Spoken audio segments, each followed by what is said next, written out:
life look like without discipline? You certainly wouldn't accomplish very much, nor would you have any real intimacy with God. Proverbs 3:12 tells us that the Lord disciplines those he loves. He's actively involved in correcting us and conforming us to his image.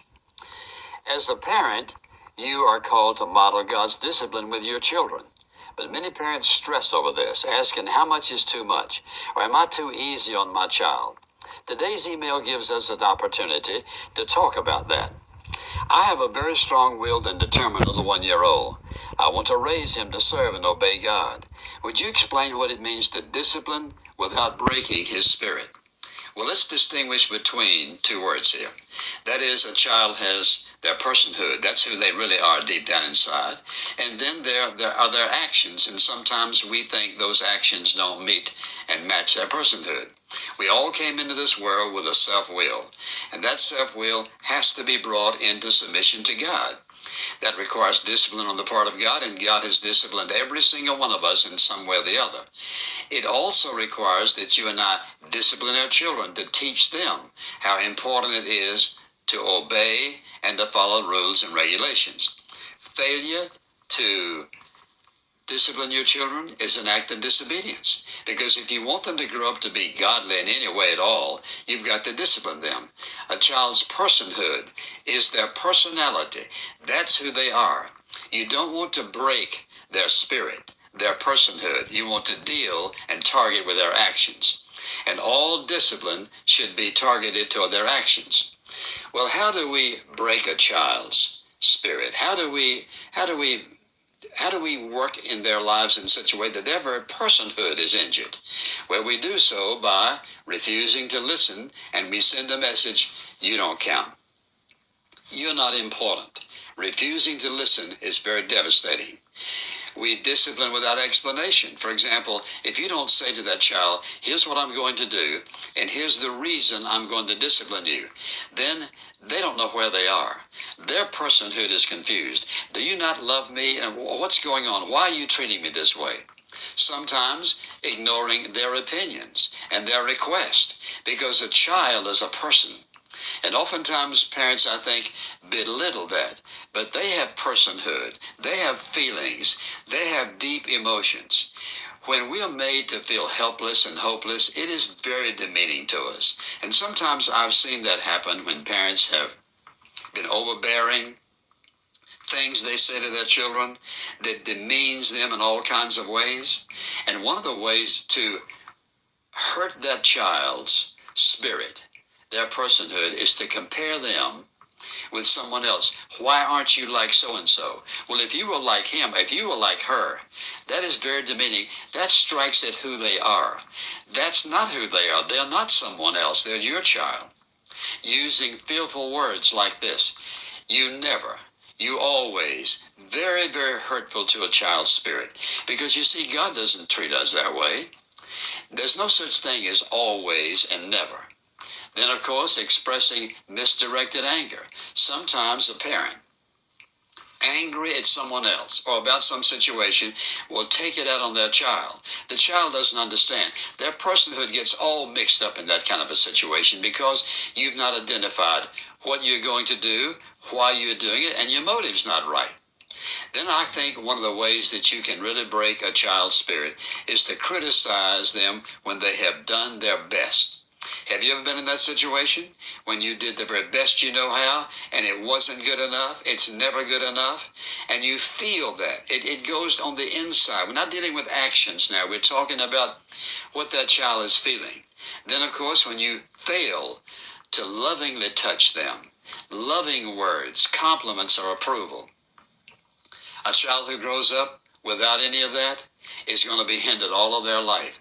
They'll grow up feeling inadequate and that they never measure up. They'll grow up always reaching out and looking for approval and acceptance in some way.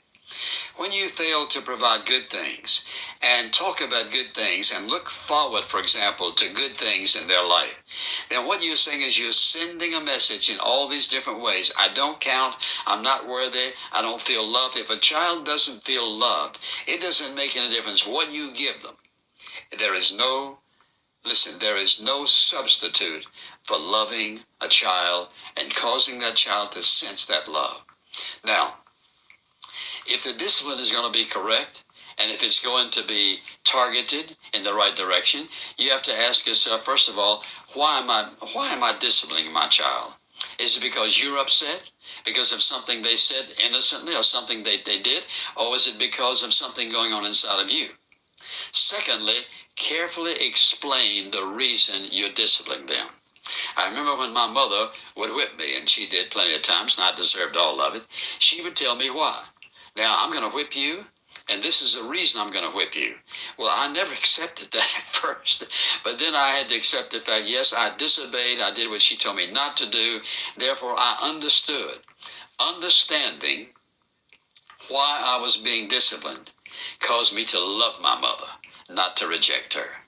And then, of course, if you're going to discipline the child, explain it in a tone of voice that is loving. That is, you don't have to be mealy-mally about it, but you ought to say, this is the reason, and here's what I'm going to do, in a voice that they understand that you're not doing it out of anger.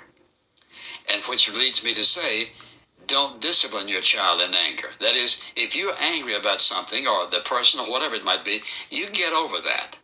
Before you try to discipline them, well, here's what you'll do. You will, if you're striking, you'll strike harder.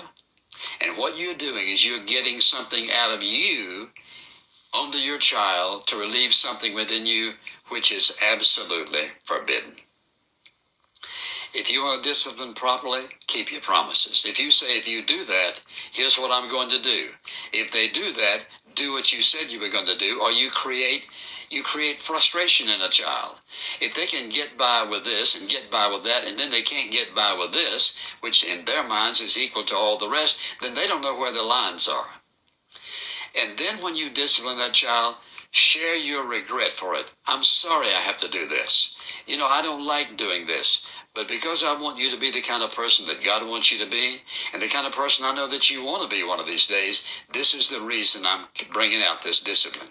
And then remember this, never strike a child with your hand or slap them in the face. Now listen, if you switch them with something, it is that thing that touches them. When you slap a child in the face, that's you versus that person. Or you hit them in some fashion. You're striking at their insides. But if you use a switch or something else, or require some other form of discipline, that's one thing. But body to body is never the wise thing to do. Then, of course, when you've disciplined them, reassure them that you love them and that your desire for them is the very best, and you do this only because you know it's good for them, and you can say, you know, the Bible warns me, if I don't discipline you properly, He's going to hold me responsible. So remember, check the target. The target is not their personhood. It is not who they are. It is what they did or what they failed to do. Well, thank you very much for joining us today, and I trust that this has been helpful. And if you are a parent, all of us who are parents and have been parents, we've all had to deal with these things. But if you just remember, and you probably didn't get all this down, maybe you should write us and say, look, give me all of that again, because every single thing that I mentioned is very important. So until next time, obey God, leave all the consequences to Him. That's living life at its very best. And when you leave the consequences to Him, you can trust Him to make your actions and your deeds very worthwhile.